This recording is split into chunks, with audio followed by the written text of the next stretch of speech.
అందరి వక్తల యొక్క వారు ఎక్స్ప్రెస్ చేసిన నిజంగా నాకు గుండె బరువెక్కుతా ఉంది. కొంచెం మాట్లాడాలంటే మాట తడబడుతూ ఉంది.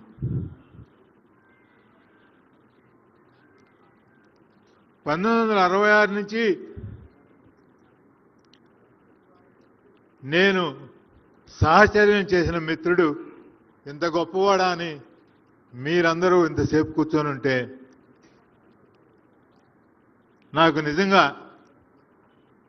చాలా ఆనందంగా ఉంది, గర్వంగా ఉంది. ఇక్కడ ఓట్ ఆఫ్ థ్యాంక్స్ చెప్పడం, అందరి పేర్లు పేరు పేరున చెప్పడం, ఇచ్చేయటం అది ఒక ఆనవాయితీ. కానీ మిగతా వారందరికీ రాజశేఖర రెడ్డి గారితో వారి ప్రేమని, వారి గౌరవాన్ని, వారి అభిమానాన్ని, వారి సాహచర్యాన్ని, వారి వాత్సల్యాన్ని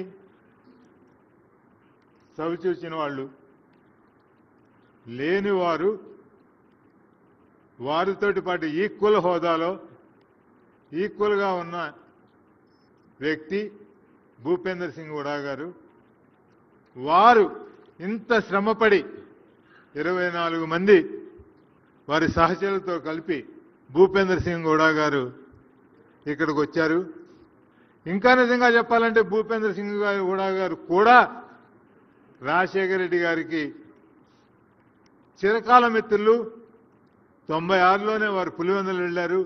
శుభకార్యాల్లో వారింట్లో, రాజశేఖర రెడ్డి గారింట్లో జరిగిన శుభకార్యాల్లోనూ అశుభకార్యాల్లోనూ అన్నిట్లోనూ వారు పాలు పంచుకున్నారు. ఇక్కడ ముఖ్యంగా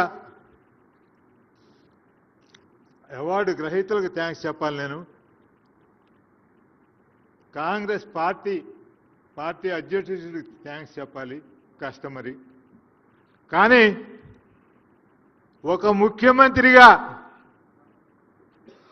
ఆ సీట్లో కూర్చున్న వ్యక్తికి అదే పనిగా ఇంకొక వ్యక్తిని పొగుడుతూ ఉంటే అది మామూలుగా భరించగలిగిన విషయం కాదు. నేను చెప్తున్నాను, నేను అధికారాన్ని అతి దగ్గరగా చూశాను, అధికారం పూర్తి స్థాయిలో అనుభవించాను. సరే, ఇందా రేవంత్ రెడ్డి గారు చెప్పినట్టు కష్ట సుఖాలు మంచి చెడ్డలు పంచుకోవడంలో నాకు కొంచెం ఎక్కువ పర్సంటేజీ కొన్ని విషయాల్లో దక్కింది. కానీ నేను మరొక్కసారి రేవంత్ రెడ్డి గారికి మనస్ఫూర్తిగా ఎందుకు ధన్యవాదాలు అర్పిస్తున్నానంటే, ఈ సభ తరఫున నేను నిజాయితీగా చెప్తున్నా, అధికారంలో ఉన్నవాడికి ఎవరికైనా సరే పక్కన వాళ్ళని పొగొట్టడం అని, వాడి పొగుడుతూ ఉంటే మనం దాన్ని సహించడమే కాకుండా మిగిలిన వాళ్ళకంటే ఎక్కువ సంగతులు చెప్పిన నాకు తెలిసి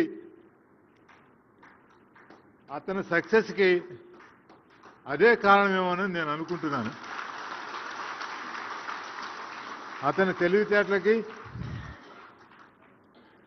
అతని చాలామంది సహనం లేదంటారు రేవంత్ రెడ్డికి. కానీ ఇంతమంది అటు చివరి నుంచి చివరి వరకు ఒక వ్యక్తిని ఏకమంత్రంగా పొగుడుతూ ఉంటే అది నిజంగా నేను మీ సహనాన్ని ఇంకా పరీక్షించుకోను. మా బట్టి ఆయన దగ్గర చదువు నేర్చుకున్నాడు. మా అధ్యక్షుడు వేర్ హౌసింగ్ కార్పొరేషన్ చైర్మన్గా ఉన్నాడు. సరే, రఘువీరారెడ్డి గారంటే ఇంచుమించుగా నా అంత క్లోజ్గా ఉండేవాడు ఆయన. కాకపోతే రాజశేఖర రెడ్డి గారితో పరిచయం వరకు, ఇంకా దాని తర్వాత అయింది. మా శ్రీధర్ బాబు గారు అయితే వారి తండ్రి గారు మా మిత్రుడు. సో బాల కాంగ్రెస్ నుంచి మాతోటే ఉన్నాడు. ఎంఎస్కో విజయ్ కుమార్ కూడా ఆత్మీయ బంధం ఉండేది. సుభాష్ పాలేకర్ గారికి, మా కుటుంబ సభ్యులకి, డాక్టర్ సుధా నాగేశ్వర గారికి, వీరు కాకుండా తెర వెనుక కొంతమంది బాగా ఈ సభ సక్సెస్ అవడానికి ఇచ్చేశారు. శరత్ అని ఈ హోటల్ మేనేజింగ్ డైరెక్టర్ గారు, ఆయన తన ఇంట్లో ఫంక్షన్కి ఎంత శ్రద్ధ తీసుకుంటాడో అంత శ్రద్ధ తీసుకున్నాడు. అట్లాగే శ్రీకాంత్ గౌడ్ గారు, మన రుద్రరాజు గారు, కాంగ్రెస్ కార్యకర్తలందరూ ఇది నా సొంత ఇంట్లో నా స్వయంగా నేను పాల్గొనాలి అని హృదయపూర్వకంగా ఇక్కడికి వచ్చి వారికి నిజమైన శ్రద్ధాంజలి ఘటించినందుకు సభికులందరికీ మరొకసారి నా హృదయపూర్వక కృతజ్ఞతలు తెలియజేస్తూ గుడా సాబ్కి, రేవంత్ రెడ్డి గారికి ప్రత్యేకమైన ధన్యవాదాలు తెలియజేస్తూ ఈ సభ సాకారం అయ్యేందుకు సహకరించిన భట్టి గారికి, మా పిసిసి అధ్యక్షుడికి, మా సిడబ్ల్యూసి మెంబర్కి, శ్రీధర్ బాబు గారికి పేరు